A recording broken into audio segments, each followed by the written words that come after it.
1 साल की डेटिंग के बाद आखिरकार आज उसकी शादी हो ही गई। अंजलि आज बहुत ज़्यादा खुश थी। उसकी नई ज़िंदगी की शुरुआत थी। आज शादी की सारी रस्में ख़त्म हो गई थी और अंत में एक वेडिंग पार्टी ऑर्गेनाइज की गई थी। शादी के कीमती से कीमती तोहफे उन्हें मिले थे, लेकिन माँ ने कुछ अलग ही तोहफा अंजलि को दिया था।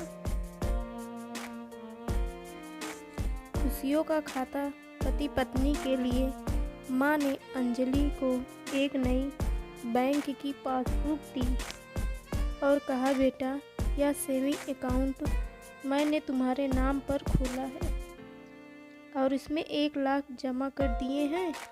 माँ ने आगे कहा, मेरी प्यारी बेटी, इस पासबुक को लो और इसे अपनी शादी की उन खूबसूरत यादों की तरह रखो जो तुम्हें ज़िंदगी भर याद रहेगी। जब जब कुछ अच्छा और यादगार तुम्हारी ज़िंदगी में घटे तो इसमें कुछ रकम जमा कर दिया करना, और यह रकम किस कारण से जमा कर रही हो वह ज़रूर मेंशन करना। जितनी ज़्यादा खुशी का दिन होगा उतने ज़्यादा पैसे तुम इसमें जमा कर सकती हो। पहली राशि मैंने तुम्हारे लिए जमा कर दी है। अब इसे आगे तुम अपने पति के साथ बढ़ाना, और जब कई सालों बाद तुम इसे देखोगे तो तुम्हें पता चलेगा कि तुमने अपने जीवन में एक दूसरे के साथ इतने खुशी के पल साथ जिए हैं। अंजलि ने बाद में यह बात अपने पति को भी बताई। दोनों को ही यह सुझाव बड़ा ही पसंद आया और अब वह दोनों ही उस वक्त का इंतज़ार करने लगे जब इस खाते में कुछ पैसा जमा कर पाए।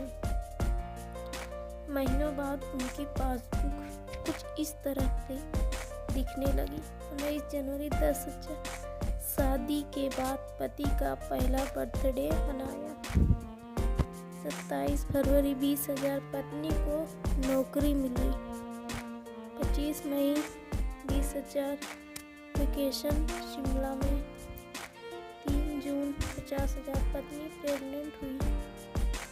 22 जुलाई 40,000 पति को प्रमोशन मिला, और ये सिलसिला आगे बढ़ता रहा।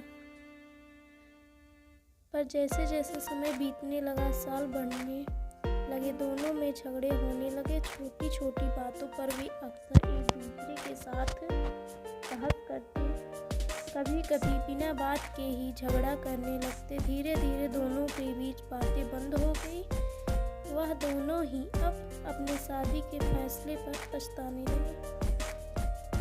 दोनों को ही ऐसा लगने लगा कि उन्होंने दुनिया के सबसे घटिया इंसान से शादी की है। शायद उनके बीच का वह प्यार कहीं गुम हो गया था जो पहले था। एक दिन अंजलि ने अपनी माँ से बात की, माँ, अब हम साथ नहीं रह सकते। हम दोनों ने ही यह फैसला लिया है कि अब तलाक लेकर अलग हो जाए। मुझे समझ में नहीं आ रहा कि मैंने ऐसे इंसान के साथ शादी करने का फैसला कैसे लिया था। उसकी माँ ने कहा, बिल्कुल, इसमें कोई बड़ी बात नहीं है। तुम वही करो जो तुम्हारा दिल कहता है। अगर तुम दोनों ही साथ नहीं रहना चाहते हो तो अलग होने में ही भलाई है, लेकिन उससे पहले एक काम करो। तुम्हें वह पासबुक याद है जो मैंने तुम्हें तुम्हारी शादी के दिन दी थी?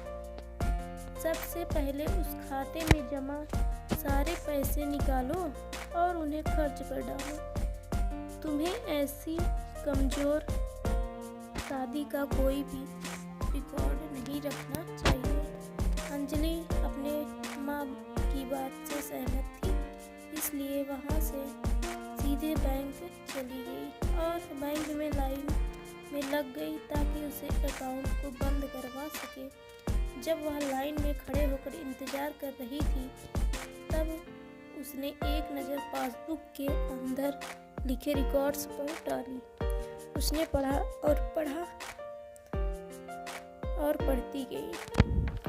वह सारी खुशियाँ, आनंद के पल जो उसने अपने पति के साथ जिए थे, सब उसकी आंखों के सामने आ गए और उसकी आंखों में आंसू आ गए।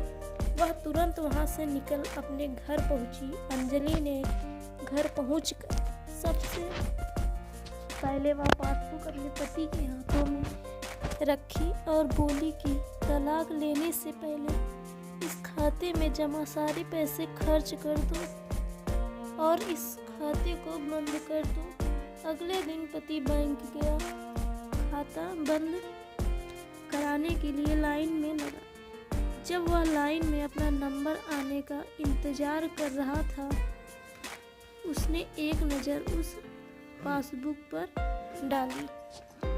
उसने पासबुक के अंदर लिखे रिकॉर्ड्स को पढ़ा और पढ़ते ही गया।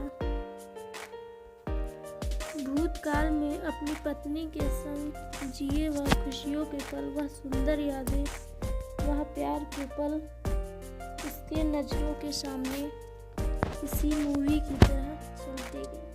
थोड़ी देर बाद वह भी बैंक से निकला और सीधे घर पहुंचा। घर पहुंचकर पासबुक उसने अंजलि के हाथ में रख दी। अंजलि ने जब उस पासबुक को खोलकर देखा तो उसमें एक नई एंट्री 10 लाख की थी और उसके कारण के रूप में लिखा था, यह वह दिन है जब मुझे यह एहसास हुआ कि मैं तुमसे कितना प्यार करता हूँ और यह भी कि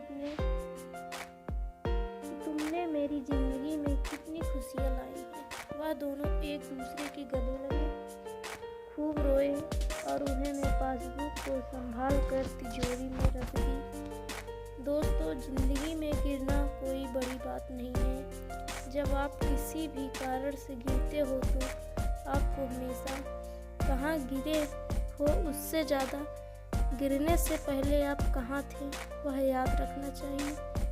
गलतियों को सुधार कर आगे बढ़ने का नाम ही तो जिंदगी